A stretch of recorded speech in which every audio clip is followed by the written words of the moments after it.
ಲೋಕಸಭಾ ಕ್ಷೇತ್ರದ ಎಲ್ಲ ಮತದಾರರಿಗೆ RB ಪಾಟೀಲ್ ಮಾಡುವ ವಂದನೆಗಳು.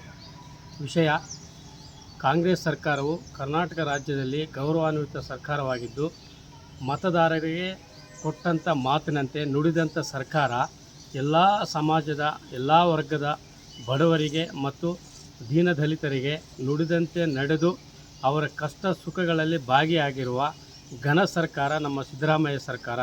ಆದ ಕಾರಣ ಕೊಪ್ಪಳ ಲೋಕಸಭಾ ಕ್ಷೇತ್ರದ 8 ವಿಧಾನಸಭಾ ಕ್ಷೇತ್ರದ ಮತದಾರರು ದಯವಿಟ್ಟು ನಿಮ್ಮ ಅಮೂಲ್ಯವಾದ ಮತವನ್ನು ಆಲೋಚನೆ ಮಾಡಿ ವಿವೇಚನೆಯಿಂದ ಬಡವರ ಪರವಾಗಿರುವಂಥ ಸರ್ಕಾರ ಕಾಂಗ್ರೆಸ್ ಸರ್ಕಾರಕ್ಕೆ ತಮ್ಮ ಅಮೂಲ್ಯವಾದ ಮತವನ್ನು ಹಾಕಿ ರಾಜಶೇಖರ್ ಹಿಟ್ನಾಳ್ ಅವರನ್ನು ಗೆಲ್ಲಿಸಬೇಕಾಗಿ ಇಡೀ ಕ್ಷೇತ್ರದ ಮತದಾರರಲ್ಲಿ RB ಪಾಟೀಲ್ ಆದ ನಾನು ವಿನಂತಿಸಿಕೊಳ್ಳುತ್ತಿದ್ದೇನೆ.